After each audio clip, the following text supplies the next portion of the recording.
We were the first franchise in the United States, and now my family opened the first 30 locations, and it has since branched off into 900 different locations. I mean, back then, we didn't have HighLevel. Yeah, we were still negotiating yellow book, phone book ads back then. Somebody signs up.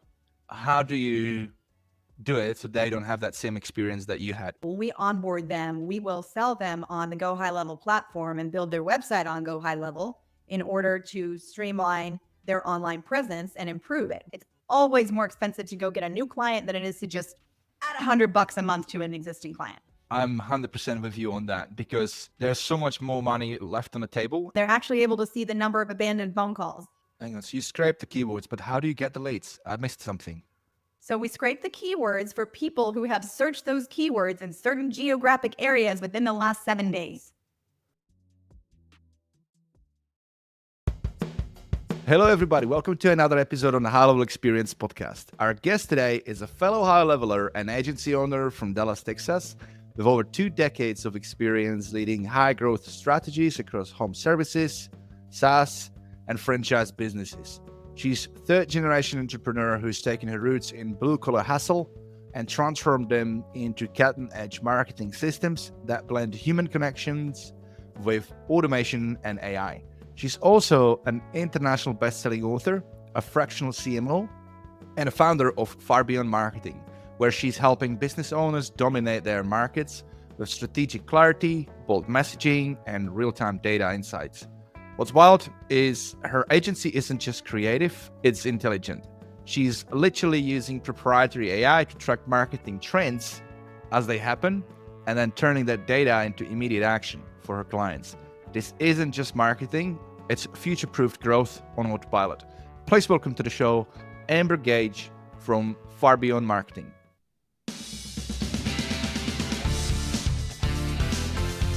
Pleasure to be here, Vit. Thank you so much for having me.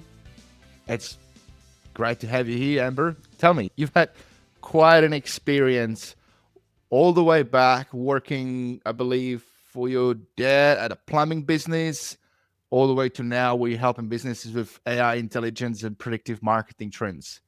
What was that journey for you like when you started working at that plumbing business? Painful. I was the only girl with a bunch of guys. The back and backhoe and heavy equipment.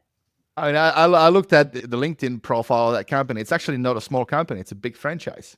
It is. We were the first franchise in the United States, and now my family opened the first 30 locations. And at one point in time, owned 3 territories in Texas, San Antonio, Dallas, and Houston. And it has since branched off into 900 different locations. So you were in charge of what exactly? The marketing, the customer service, and the 24-hour call service. Okay. That's a lot. Yeah. So that's combining quite a few things to juggle. From that experience working at that plumbing business, I mean, we have a lot of high levelers listening, and we know that there are certain markets that high level works really well for, right? Home service businesses, especially. I mean, back then we didn't have high level. We're talking like what year, 2008, 9? 1999 to 2008. Yeah, we were still negotiating yellow book, phone book ads back then. So this is almost like pre-proper internet era. What were your go-to strategies back then? Back then, it was certainly word of mouth. It was Chamber of Commerce attendance. It was networking events. It was print. We would be in magazines. We would do literally millions of pieces of direct mail. And then towards the end of my tenure with the company, we had started to introduce OTT and radio and retargeting through geo-targeted ads and Google ads. Okay. Out of all those, which one do you think is still working to this day? I would have to say that omni-channel branding through OTT, native, and retargeting is still effective. I can't say that I'm a huge proponent of Google ads or SEO. I believe that thanks to AI, marketing is changing, and we're able to produce much more high quality leads to our clients without having to keyword stuff, if you will, or bid against our competitors for ads at the top of the page. Brilliant. You also mentioned networking. And I believe that they're like, the reason I ask you these questions is because there are certain formats or strategies that to this day, they're like fundamental and they will always work, like networking, right? Because let's face it, when you can speak to somebody face to face, you've got a lot more, if I said a bad way, what like a lot more arsenal in your pocket because you got tonality, you've got eye contact, you got body language. There's a lot more that you can play with to build rapport with somebody. And the reason I'm saying it is for the guys listening. It's like this year has been crazy. I don't know about you, but this year for me feels like there's a big shift. I think we can all feel it. I think we can understand, we can agree that we can all feel this big disruptor of AI changing the game big time, and to feel like, oh, we really got to catch up.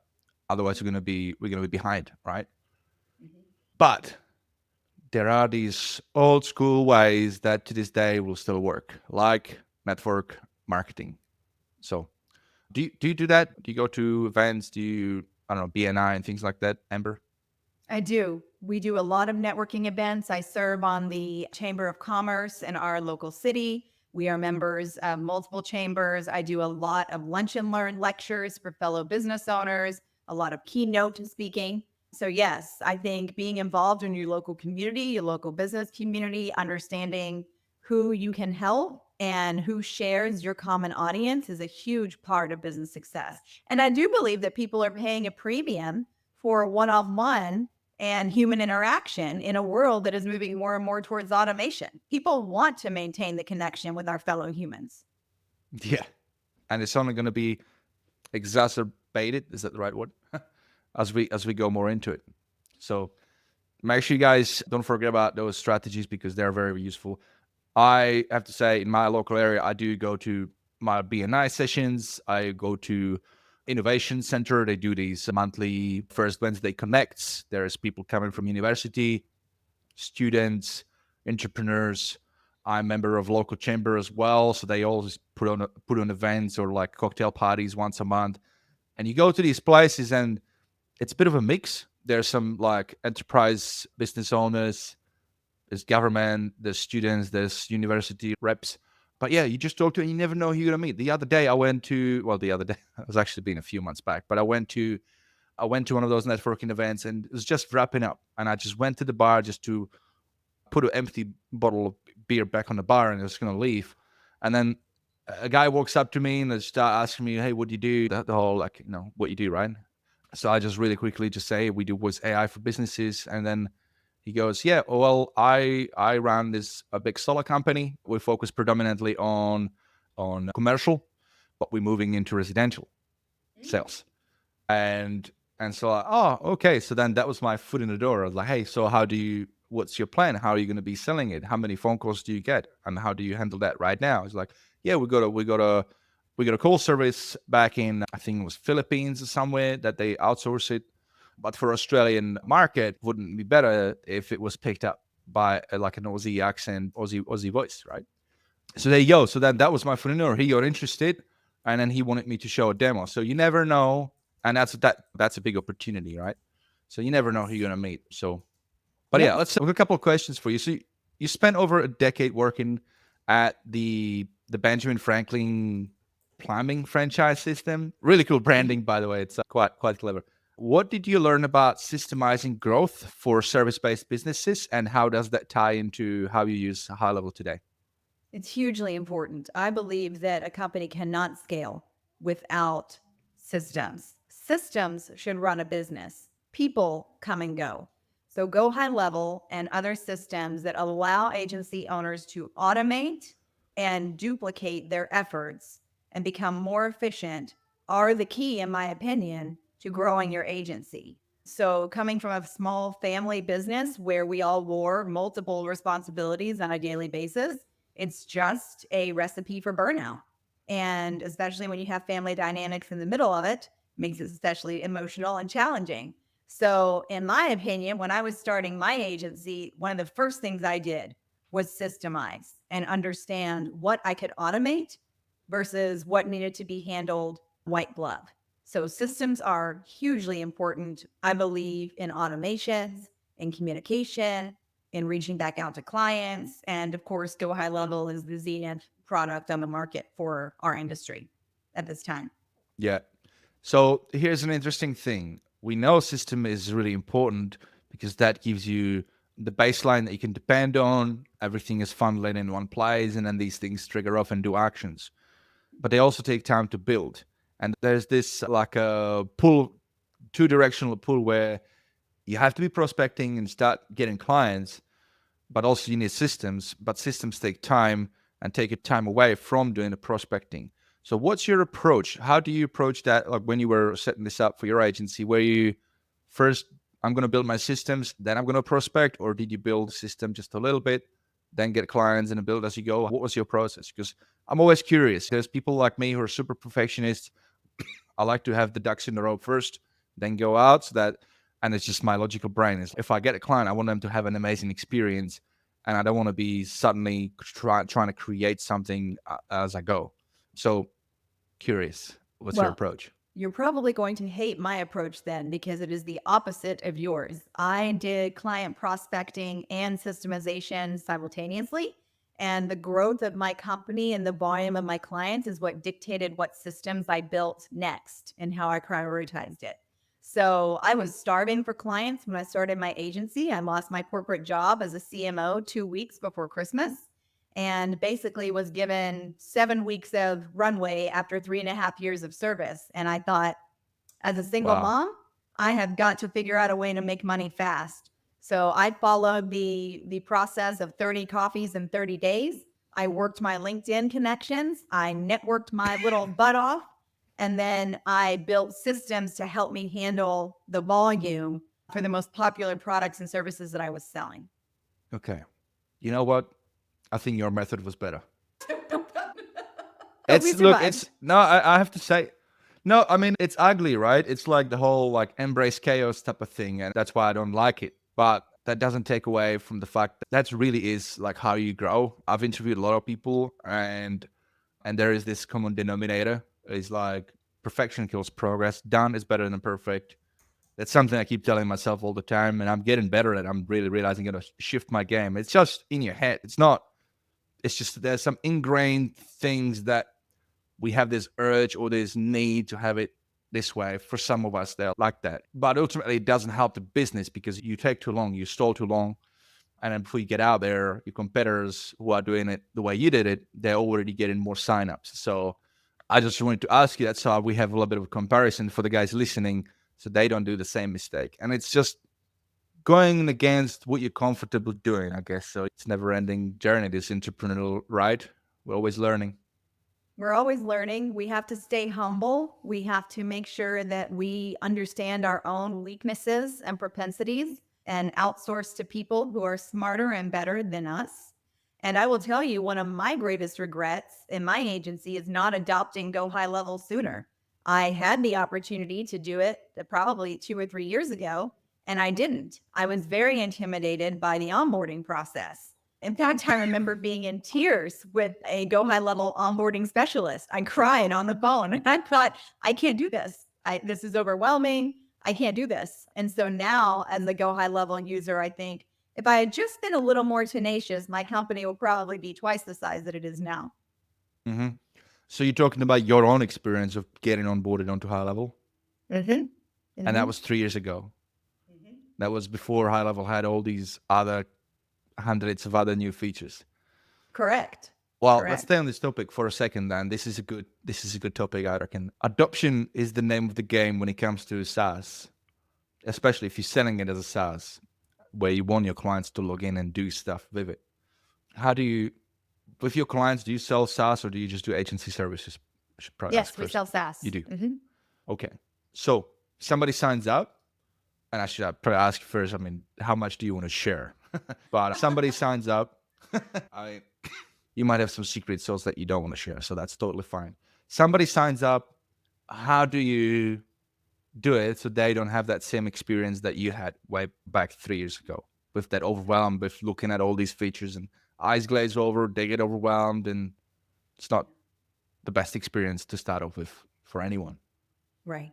Well, our agency, being deeply rooted in the blue collar and home services industries, focuses with solving one problem at a time for our clients.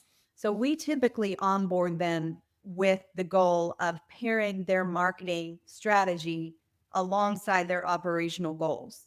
So, for example, when we onboard them, we will sell them on the Go High Level platform and build their website on Go High Level in order to streamline their online presence and improve it. We are also a StoryBrand agency. So everything that we do embraces the Donald Miller story brand. And so we are absolutely very keen on copywriting and clarity of messaging. So when we start someone on there, then we will convince them that they need a Go High Level subscription so that they can then grow into the automations that are available without having to jump from platform to platform. So that's one example of us saying, look, you need a website. You obviously need a better footprint online. Go High Level allows you to grow in a way that as your business scales. So we're going to begin by building you a website. And then as you're ready to embrace these other add-ons, we will walk with you to add on these other features. I like it.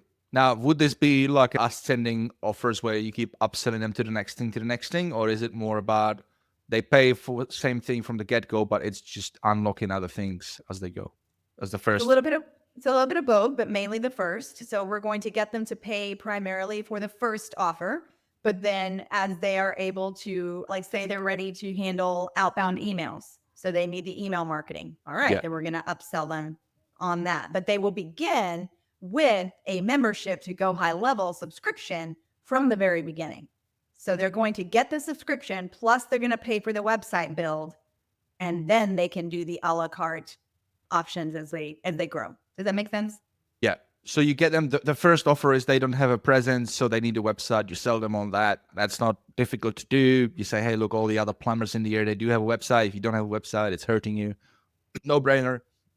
How do you justify the subscription if you're getting them onto the website? Website management and maintenance. So when we tell you them call that building, okay. Yeah. You say, okay, it's this much is to build it and this much is to pay for the hosting.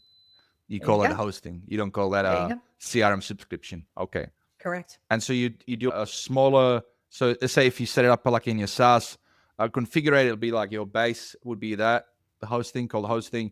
And then you say, look, you can also do CRM. You can also do build your business into these automations, like you said, or grow into it. And that's where you upgrade them to the next plan. They pay more money. Okay, I get it now. Very good. I like that because we don't often break down the SaaS strategies on this podcast. So I think this is really valuable. So thank you for sharing that. Absolutely. Where do you go from there? From there, we continue to partner with them. The minimum retainer for us is 90 days, and then it's month to month after that. So we have monthly meetings to discuss the results that they're getting, and everything that we do is work for hire. We don't want to own their website. We don't want to own anything. We want to position them in the driver's seat. So then we're going to continuously walk them through the concepts in my international best-selling book, which is the 4 C's of marketing: clear copy, consistent branding, customer demographic, and channel management. And in focusing on those 4 C's of effective marketing, we will be fine-tuning the strategies and tactics that we employ and that we introduce them to. So it is a very much white glove consultative approach with every client that we serve. We have account managers, and we have processes and systems and packages. But you also said you don't want them to depend on you. You want them to be able to do the things themselves. So you kind of start on the white glove on the partnership base. So is it like you upgrade them to the plan where they get access to high level, they can do stuff. Then you upsell them to a retainer package where you actually are proactive with them, helping them out. You implement your strategies like the 4 C's, which I want to dive into a little bit more. But then do I understand correctly that over time you're trying to turn them into their own marketers so they can actually feel confident doing things themselves? Or do you want them to keep them on paying the retainer? Makes no difference to us because we are set up to make revenue regardless of what path they choose. We have 4 target clients, ICPs, if you will, and no 2 clients are alike. So to me, it was very important to establish a path of revenue generation if someone had in-house marketing and wanted to own it, or if they wanted to purely outsource it. So we make money either way.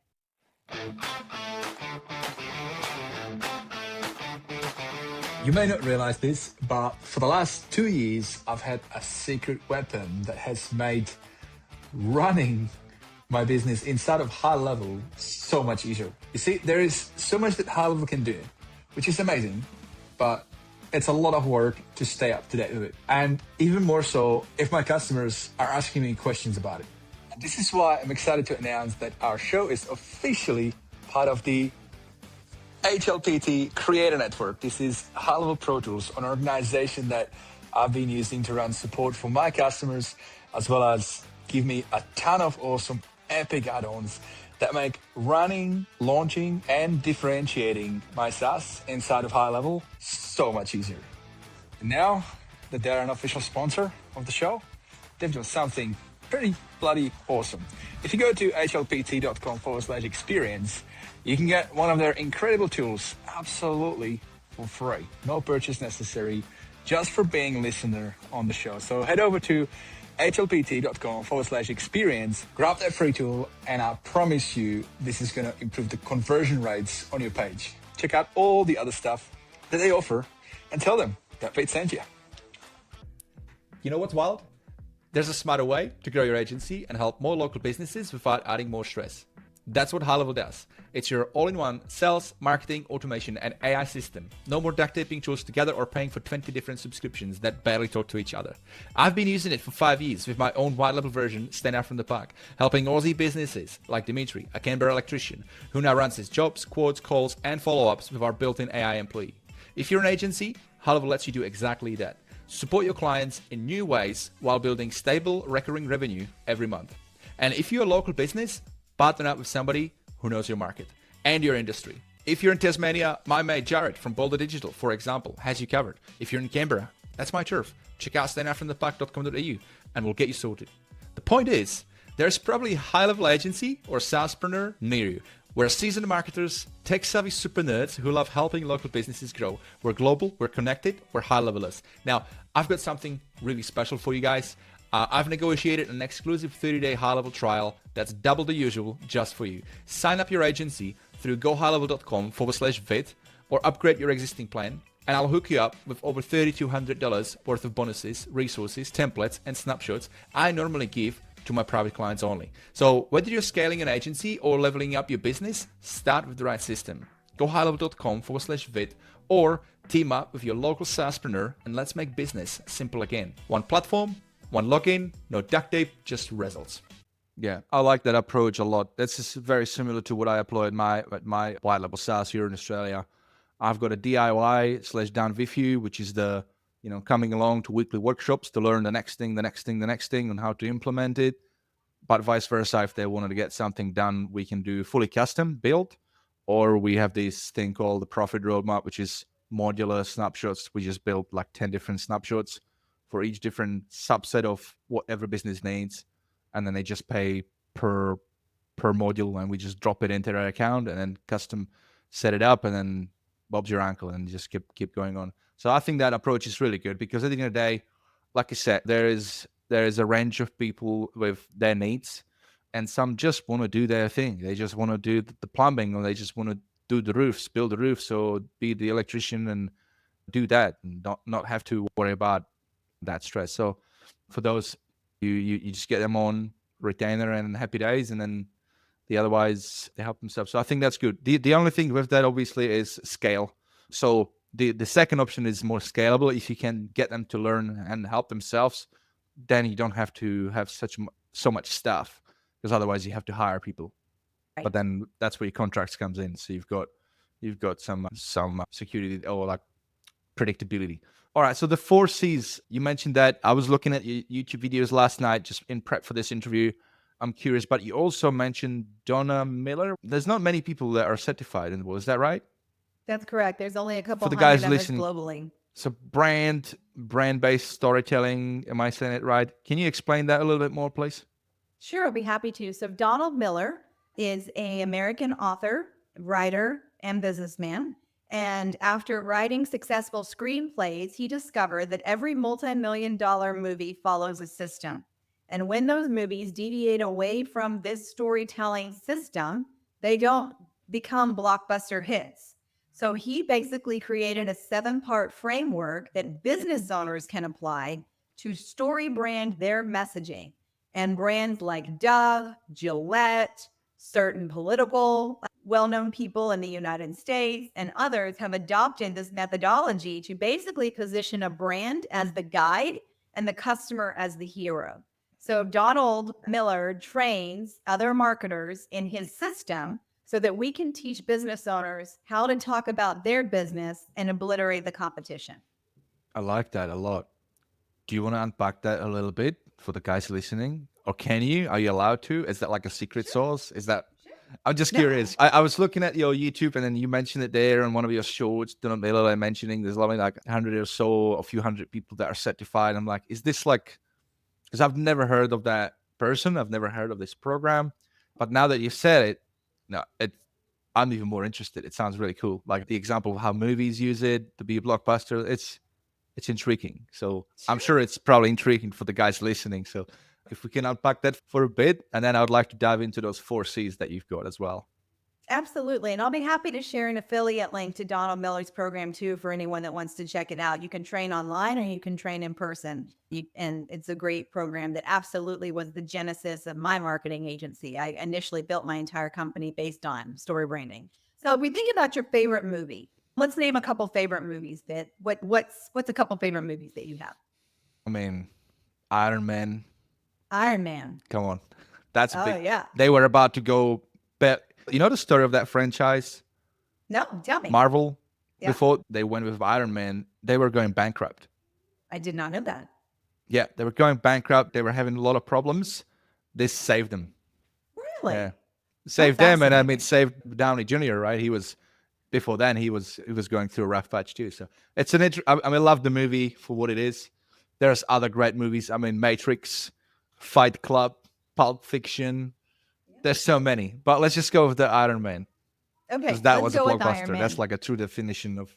So who was the main character in Iron Man? The main character in Iron Man, or was the Iron Man? Tony Stark. Was Right. Tony Stark. Yes, sorry. Right. Iron Man. Right. But if you think about it, all heroes are reluctant in the beginning, right? He did not start out as Iron Man. He started out as an egocentric businessman who was making money on weapons. It wasn't until he was put into a situation that he had to become Iron Man, right? So what he did was he encountered a guide, and that guide was the surgeon in the first movie who actually installed the device in his chest that was keeping him alive and ultimately powered his suit. Without that doctor, without that guide, he would never have become Iron Man. And what did the guide say to him in the beginning of the movie? He said, I have to buy you more time. And he said, stick to the plan. And the guide said, this was always the plan. He knew exactly what it was going to take to get Tony Stark out of the cave in that powerful suit and out to freedom. But without him, he would never have become Iron Man. So in the same way, our clients as business owners need to feel like they are Iron Man. They need to feel like they are the hero of their own story. We, as service providers, are the doctor. We provide the power, we provide the systems, we provide the message, the encouragement, and everything that they need to accomplish their goals. We never want to fight with our clients for the sake of ego, because everyone wears a quiet sign that says, make me feel important. So I'm never going to position my brand in conflict with another brand. I'm going to position my brand as a pathway of success so that my clients' businesses can grow. And then I'm tying my business to the success of their business, which results in retention. So the StoryBrand methodology works in such a way that we empower our clients to determine who their clientele is, what their ideal call to action is, what is the path of doing business with them, what is the risk of their clients who say no to doing business with them, and what is the aspirational identity that they want to achieve as a result of their marketing. So when we take our clients through StoryBrand, they leave with a better understanding of what their company is positioned to do. So that is the concept of clear messaging and clarity, which is the first C of my book. Make sure that your brand tells a compelling story so that they don't buy another razor blade. They don't want a different kind of deodorant. They want to drink your beer. Whatever it is, tie the emotions and the story to the end client so that you obliterate the other brands. I love it. This is great. It makes a lot of sense. I mean, the storytelling sells and people buy on emotion. And they, what's the word? People buy on emotion, but they decide on logic. Exactly. Is that right? Am I saying it right? Yeah. Yeah. So, okay. So you've done a nice segue from that into the 4C. So basically the 4Cs is what's, the story brand is what's powering that concept of 4Cs that you've come up with over the years of being in the market. So can we now tap into those 4Cs? You mentioned the first one is copy. The second one was Consistent branding. consistent branding. Okay. Can we unpack each? Absolutely. Consistent branding means that you recognize as a business owner that you have to have no less than 11 interactions with a single customer before they make one buying decision, one click of a mouse, one form fill, whatever it is. So therefore, it supports the age-old concept of frequency over reach. So if you are not branding consistently, meaning you're not changing your color schemes, you're not changing your font, you're not changing your messaging, you are consistently showing up in omni-channel, networking events, all the different outlets that you can, you are banking on frequency. You are not casting a broad net and doing what I affectionately call fishing in an ocean. Why would you fish in an ocean when you're only looking for one kind of fish? And you don't even know if the fish in the ocean are hungry. So you must consistently brand to a smaller subset in order to get a higher return on investment. Consistency of branding is key. You can't just talk about your company once and assume people are interested. It's not going to work. You're always branding. You're always consistent with your colors, your fonts, your brand Bible, etc. Brand voice, all that. Yeah, so crucial. I'm 100% in agreement with that because I mean my branding, I try to keep it consistent across my website, my socials, my everywhere. It's about diligence, right? And I think the big one is the touch points, like you mentioned, and understanding the funnel where not everybody will buy right away. There's only a small percentage of people who come to you who are buyers.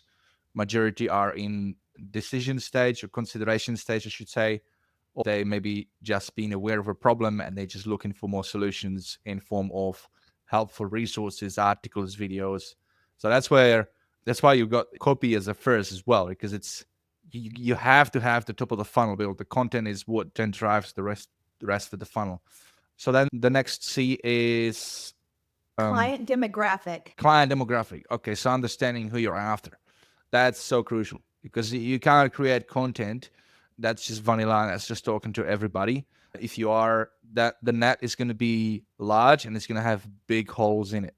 You will catch occasionally something, but it's not going to be focused and it's going to be inefficient. So this is where the concept of being niche comes in. There's an interesting topic on this front where we've had people on the podcast who are more broad and they just go, we target business owners in general, and they still do well. It's just a different strategy for that one to make it work. For me, I'm more broad on the homepage, and then I've got back end funnels that are specific to those niches. So is that the best way about it? I'm not sure. That's how I do it. But let's go back to I mean, what do you think? I think that it depends on the industry that you are in. And I do believe that the more niche you are, the more you can sell yourself as an expert and therefore sell higher ticket items to a smaller audience. However, what I also recognize is that when we have a custom demographic and we know exactly who is buying our products, it allows us to be more strategic in our branding for our calls to action, for our brand voice, for our architecture, etc. So if you do an audit, what I tell my clients is export out your database and let's see what the common denominators are of the customers who are actually writing you checks. Let's see who's buying your services and what your most popular items are. That's how you identify your customer demographic. Then you tailor your offers to that with upselling opportunities or subscription opportunities. So there is this cohesiveness that must exist across marketing, right? That's why one-off tactics are ineffective. We have to have branding. Branding is how it makes people feel to do business with us. But if that branding is not appealing to those you are trying to target, then you're basically spitting in the wind. So consistent branding with a clear message to someone who's going to value what you're offering is that synergistic relationship. Now, what's your thought about when it comes to positioning and targeting? There's also a concept of targeting not based on niche, but targeting based on a solution that works across multiple niches. Like reputation management works for pretty much every local business, brick and mortar business, right? Mm-hmm. What's your thought on that one? Where we can, with HighLevel, we can offer automated reputation management. Reputation management, what it really does is we can help businesses get more 5-star Google reviews and rank up higher in local SEO as a result of that, plus help them optimize their Google business listing. And so they're going to thrive. So we know, okay, who'd be good candidate for that? Restaurants, fast food shops, barber shops, local businesses. So in that front, niching super specific to just restaurants would mean that you've pigeonholed yourself into that one. And if the barber comes along and sees your website, they're going to see it and it's like, oh, they don't serve me. Where in fact they could have. So there's, you know what I mean? So it's like, how do you find a balance? Right. Well, I think this is where it comes down to systemizing your business and understanding what funnels you're going to run. So for us, we have a limitless lead program that allows us to pull leads based on keywords for people who have been searching for certain keywords over the last 7 days. So it doesn't matter to me, using your example, that it doesn't matter to me if it's a barbershop or a restaurant owner that is searching for reputation management. I'm going to build my landing page in such a way that I'm talking about my product or service and pitching them on the benefits of reputation management. So I do believe this is where keywords come in, and it is also where targeting comes in. But let's not forget too, your customer demographic doesn't have to be based on traditional demographics like we would think of industry. They could also be based on psychographics. Anyone that is in a plethora of different businesses that has a goal of going from 6 figures to 7 figures, that's a demographic. So you have to really decide if you're going to take that path, like you said, and offer core services that are applicable to multiple industries, but you're still niching into those services. You've decided to offer reputation management. Yeah. So the way you overcome that, again, for the guys listening, you might have a landing page which is talking about reputation management as an offer in general, and you might have those individual tab like who is this good for listed. If I was running a paid advertisement or something like that, I wouldn't drive people to that page. What I would do is I would copy that page and then just say, okay, let's just make the copy here purely for barbershops. So it's talking just to barbershops and then run ads to that. That's going to be a better conversion. So you can still have a bit of both is what we're talking about here. Yeah. So second C, so that was the second C. So the first one, copy. Second one is targeting customers. I know that last C is channels. I forgot what the third C is. What was that third C?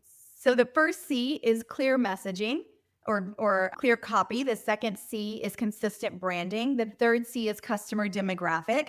The fourth and final C is channel management.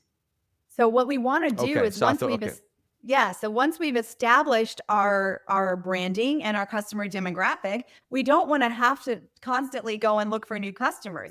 We need to establish systems, which Go HighLevel is perfect for doing, with upselling opportunities so that we are serving our clients consistently, adding revenue, reoccurring revenue to our businesses by giving them subscription options, upselling options, other calls to action. So that channel management of constantly being able to provide other services allows us to upsell a client rather than going to get a new client. It's always more expensive to go get a new client than it is to just add $100 a month to an existing client. I love that you said that. When I was building my profit roadmap system, it's just a fancy word, but really what it is, and I've talked about it a few times, but I'm 100% with you on that because there's so much more money left on the table. And from my experience, when I started, I was working for businesses doing ad management, running their ads. They wanted leads. Like they come to you, hey, can you run our leads? Can you generate leads for us? And initially I did that. It's like on a retainer, good money. I set up ads, monitor them, optimize them, do some variations, all that stuff, right? Mm-hmm. But I very quickly realized if they don't have the back end, and they didn't, then the conversion's not great, and I'm just relying on them. And it used to be like this. I don't know if agencies still do that. I hope they not do that this way anyway. But it was like trying to force the client, like, hey, look, I mean, there's this MIT study, first 5 minutes, speed to lead. You got to be picking up the calls. It's not part of your package. That's up to you. Here are the leads. You got to follow up. And doesn't matter how much I tried and notify them and everything, some just wouldn't be that great to be on top of it. So then they were losing opportunities. They're, pardon my French, but pissing money away and just burning money and giving money away to Zach.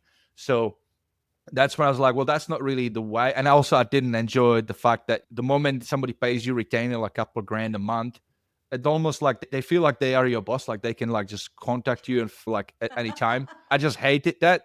So it wasn't, when you think about like a scale of what's a value to the client, value for me, and we're both having fun, it wasn't really like that. So I was like, well, the next thing I'm going to do is do SaaS, because HighLevel was starting, it was like early 2020. They were just launching the SaaS configurator to be able to resell it as a platform itself. I'm like, this is great.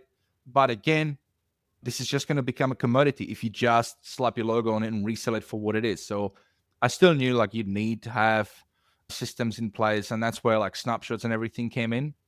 So building those. But what I did is I looked at, and this is shout out to Mike Cooch as well, is I got idea from him. So he's got this R4 method, and it starts with reputation first, right? So you're helping a business.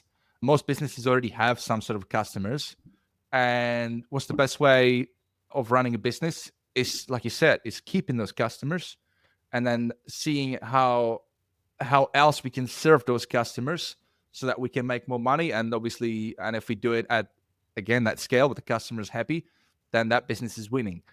But then in terms of generating new customers, instead of going and paying money away to Zach or ads in general, can we use those customers that we're already serving that are now happier and they are willing to spend more? Can we not use, but can we leverage those customers to get referrals, right? So it's like you get a customer, and it's like the first thing, it's almost like the no-brainer things, like how are you going to grow a business? The most fundamental way is look after your customers so they stay and they will naturally want to talk about you.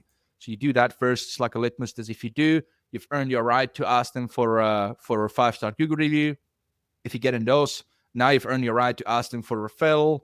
If you're doing all that, now you're multiplying one customer into two. And then how else can you make more money? Upsell, keep them longer. So have systems in place to keep promoting other offers. Can you automate all of that? Absolutely you can, right? Once you got all that, then you go into the acquisition where you proactively go and create, because you had channels. It's like, I thought you meant channels like traffic channels, but you mean more like a channel of the customer journey channel. But yeah, so that's, I'm just saying it because that model, I think, I don't see enough. And I think that's the best way, is the most efficient way for business owners. Because like if you do the first half, what I just explained, then you actually have a system that you can quite easily depend on from a point of, when I get a fresh new person, not a referral, but a fresh new person fall into this system, they will have that same experience. They'll turn into evangelists. Some will. And so every single dollar that I put towards ads is now amplified. Yes. Yes. Absolutely true. You nailed it. That's exactly right. But there's always a but. How do you explain it to business owner who's bleeding money? And we know that this first half, it does take a little bit of time to get it right. There's so much that you need to put in place. How do you explain to those business owners who are like, look, I just need more leads? They just get stuck in their head that they just think they need more leads. and it's like it's a wrong problem to focus on. How do you explain that? It's like, Well, thankfully, we have AI and technology in place that gives a visual aid to our clients that shows them the ROAS, the ROI, the revenue potential into certain areas where they're servicing, and even quotes left. So it ties their marketing metrics into their CRM metrics. So they can actually see the money that's being left on the table, and they're actually able to see the number of abandoned phone calls. So it changes the discourse of the conversation to be able to say, we brought you 50 more leads and you closed 5. This is not a marketing problem. This is a conversion problem. So I think it's part of setting the expectation with your clients to say, this is where marketing begins and this is when operations takes over. And by empowering them with interactive dashboards and real-time data, we're educating them and helping them to understand our role as marketers and their role as operators. I like it. Now, at the beginning, you also mentioned to me that you use another piece of technology that gives you insights into what people are searching for. And these data helps you drive decision for your customers to stay ahead of the market shifts and where people's attention going. Can you explain what that technology is and how does that work? It's called our Limitless Lead Program. And so we are able to meet with our clients and say, and you're right, Vic, I need more leads. That's where every client begins. So we're able to say to our clients, we will give you 20 free leads. If our targeting is accurate and these 20 leads result in clients for you, come back to us and we'll put you on a subscription. So we go and we scrub the internet for the exact keywords that are most applicable to our clients. We send them the 20 leads. They're responsible for closing them. And then they come back to us and then they go, oh my gosh, those leads were exactly what I needed. How do I get more? Now it's like a fish with the bait in the mouth. And it's okay. Now you need a subscription to inbound leads. Now we need to work on the conversion for your website, et cetera, et cetera, et cetera. Hang on. So you scrape the keywords, but how do you get the leads? I missed something. So we scrape the keywords for people who have searched those keywords in certain geographic areas within the last 7 days. And then we send them the list of those people. How do you get the contact details? Secret sauce. Is that the secret part of it? Okay. All right. Well, guys, don't worry about it. I've got you. So me and Amber, we talked about it earlier. So in order to find out, you just have to head over to highlevelexperience.com/far beyond. And there's going to be a couple of offers for you, including the technology that Amber's using, so you can learn and you can implement it in there. And I'm gonna include a link to your book. So you've also wrote a book. Can you talk about that book you wrote? Absolutely. So being a plumber's daughter and growing up quite impoverished, I saw too often my fellow blue-collar workers from HVAC to plumbing to roofing being ripped off by marketing companies who were taking a check every month, regardless of creating more leads and more business. And that angered me. And I knew that there had to be a way to bring enterprise-level marketing to the small business owners. So that's what led to my desire to write a book. It is a guidebook for small business owners, and it's called the Far Beyond Marketing Guidebook, How to Stop Being Duped by Bad Marketing. And it delves into the 4 C's of marketing that we discussed today. It became an international bestseller in Australia, the US, Canada, and Great Britain. And it basically empowers business owners with very simplistic breakdown of how to grow their business through marketing fundamentals. I like that. So guys, we're gonna put that link in the show notes as well. I think it's written for small business owners, but I think it'd be useful to read it yourself. I'm definitely gonna have a look at it because there's always, I don't know how long you've been in the marketing game. I'm talking to you listening right now. There's always like 1 or 2% extra that you might learn, and it might just something else might click. A lot of stuff most of us have already heard, right? So sometimes it's just going to webinars just to re-listen, just to refresh your mind. But sometimes it's not just that, it's also that you will pick up on something a little extra, and that will help you see things in a different way, but also it'll help you relate to your market a little better. So I think makes a lot of sense to feature that book in the show notes for you guys to check it out. Far Beyond Marketing is the name of the book. Did I get it right, or did I miss something at the end? Far Beyond The Marketing? Far Beyond Marketing Guidebook. Guidebook. Okay, that's what it is. Awesome. I love it. Amber, I've got a couple of rapid fire questions about high level. Are you ready? I'm ready, I think. So, what initially grabbed your attention about high level? What was the main thing that you saw and was like, I gotta get it? A centralized platform that allowed me to do everything I needed to do for my clients in one place, from social media to email to websites to funnels. Hallelujah. Thank you. High level guides. Before then, just patching things up, duct taping things together, hoping things stick, hoping things work, hoping the data keeps crossing over, all that. Yeah. Very common for a lot of people here that I've interviewed. So now Level Up happened in October and there was a ton of new features being released. What new feature release are you like the most excited about and why? Oh, the integrations. I absolutely love that Go High Level is partnering with ChatGPT. The speaker that they had on stage was phenomenal, talking about AI and the real-time voice chats, the chat bots, Molly McGrath, and the way that her snapshots are being integrated, Atina Pegler and AIpreneurs. I mean, the fact that Go High Level is staying cutting edge and embracing AI is only going to benefit all of us. Yeah, it's super exciting time to be alive. They keep on improving things at rapid fire speed. So yeah, it's so you were at Level Up as well. Absolutely. All the Oh, days. I can't believe I didn't bump into you, but I guess there was a lot of people there. I'm I short. mean, I'm below the crowd. I'm 5 foot tall. I'm easy to miss. hey, High Level is a great event, and hopefully I'll be there again next year. So I'll be looking out for you. But for We'll the be guys who've never, awesome. For the guys who've never been there, why do you think they should come to Level Up? Go, go, go. Don't walk, run. You must go. You don't understand the power of the platform until you sit in a room with people who are leveraging it in ways you didn't even know were possible. The opportunities to network with your favorite vendor partners, the opportunities to learn from marketers are on a different path than your own. We said at the beginning of this podcast that people are going to pay a premium for face-to-face human interactions. That's what it's all about. And the opportunity to inspire your team. I brought my operations director and my creative director with me. They left inspired. We write, and you see the big ass calendar behind me. That was another keynote speaker at Level Up. I mean, the tools and the opportunities to understand what you don't even know is why it's worth the investment of going. Yeah. The ability, and honestly, guys, like get the VIP. There's going to be a Level Up next year again. I've always, when I go, I buy the VIP and I buy it for a reason. It's it's not cheap. It's a couple extra grand.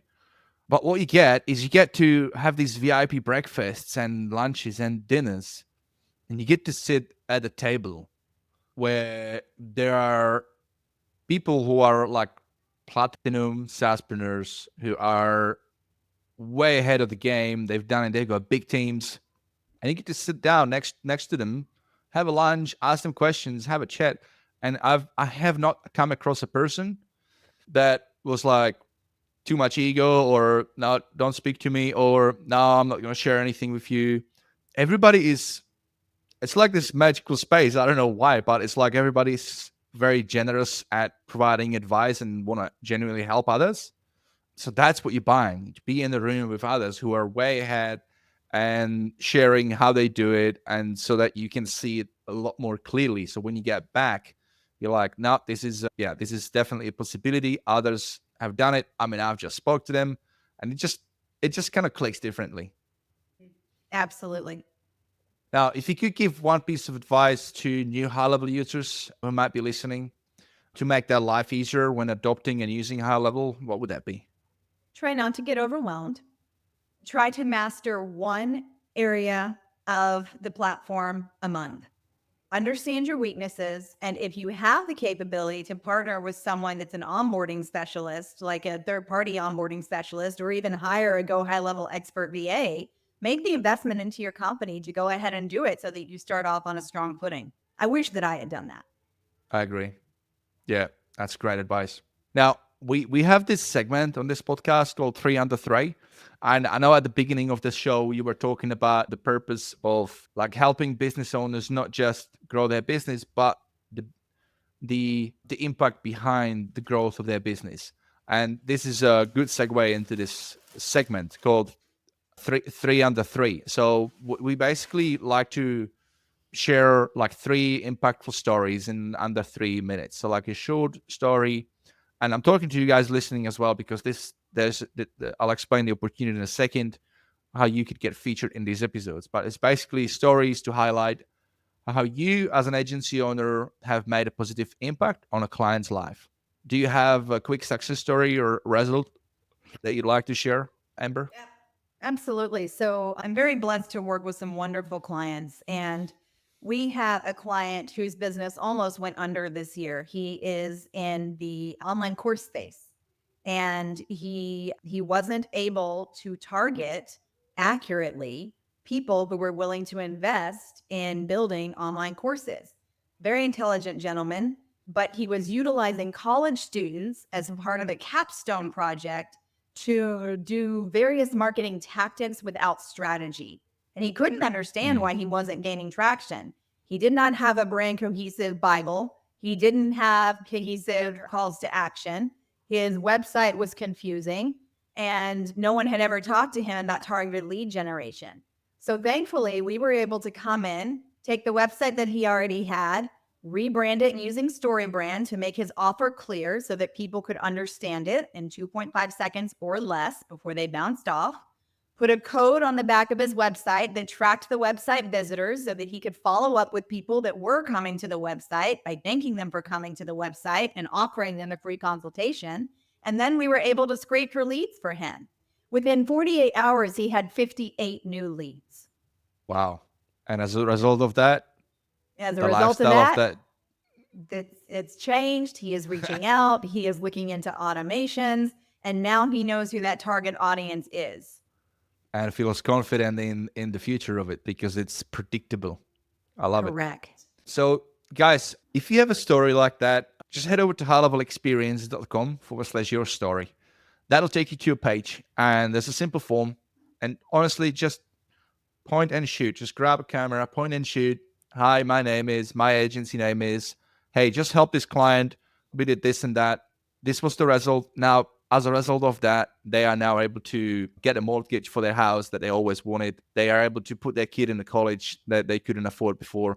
If you have a story like that, please share it because I believe this is how we help everybody level up. It's inspiring. And I mean, it's great to make money with the business model that we're in and it provides for us. But I think for me, what's even more fulfilling, it's on the back of all that, it's also the impact that I'm able to create for my customers. I'll share mine. I don't know if I shared it before, but I was helping a dance studio here in Canberra, and it was a husband and wife team. Her husband is actually a highly valued, like a ballet dancer and ballet teacher. He's been like, you got the Moscow Ballet and those prestige. I don't know much about ballet, but Moscow Ballet, School of Ballet, and those prestigious places where the ballet dancers go to. That's like the pinnacle, right? So he's done all that. He's really good, but they had a downturn. You know, the COVID, the story with a lot of businesses during COVID, they had a downturn.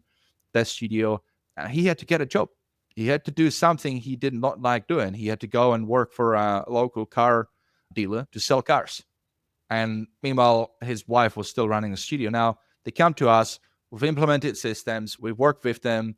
Together with made one who's got a coaching business as well. So we've bundled the tech, the marketing services, plus his coaching. And within about, I don't know, about 8 months, he's gotten back in the business. Both of them paying themselves a full salary in their own business. And they were just about to open a second location.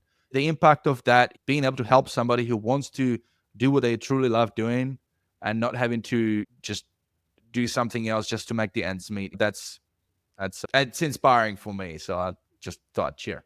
So head over to highlevelexperience.com/your story.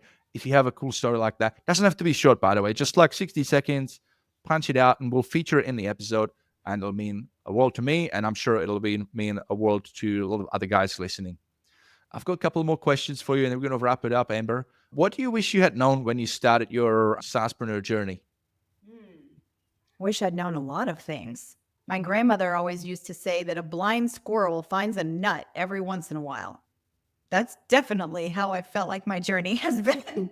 I wish I would have had more confidence to lean into my way of marketing without feeling like it was wrong because it was different. I think what makes marketers so unique is that we are creative and analytical people. So I think there's room in the marketplace for all of us. And for a long time, I doubted my ability to bring something unique to the table.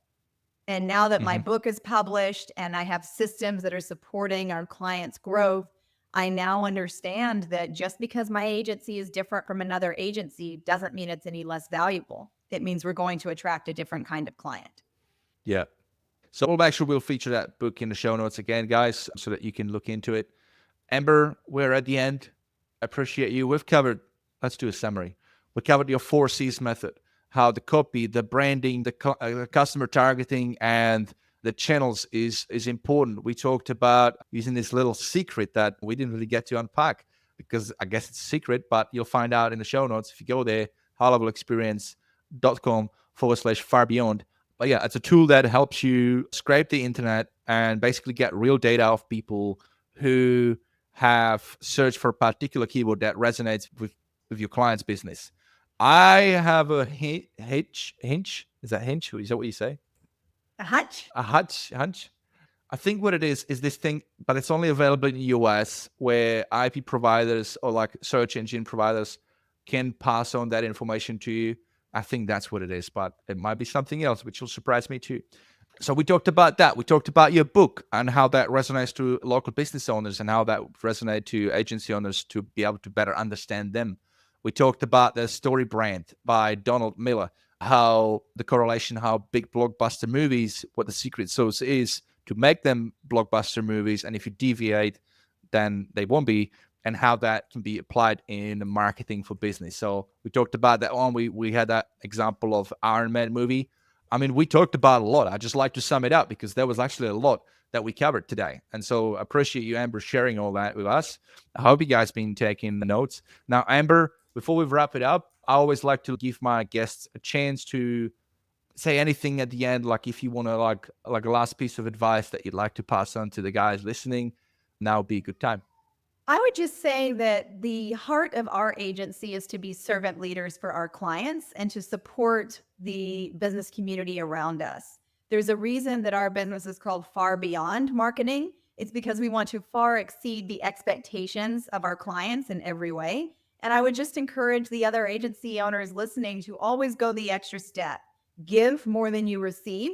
Help others achieve their goals. When we help others achieve their goals, we never have to worry about achieving our own. I love it. It's brilliant. Couldn't have said it better. Let's leave on that. Amber, thank you so much. You're awesome. I appreciate you taking time out of your day to share your journey, your story, and what you do in your business. It's very valuable. So thank you for that. It was a privilege to be your guest, Vit. Thank you so much for having me. And guys, thank you for listening to today's episode on the HighLevel Experience Podcast. Now, if you've enjoyed today's episode, then please share it with your fellow agency mates and other high levelers that you think would benefit from listening. For show notes, links, and extra tips to help you grow your agency or your SaaS with HighLevel, please go to highlevelexperience.com. Thank you, and have a great rest of your day, everybody.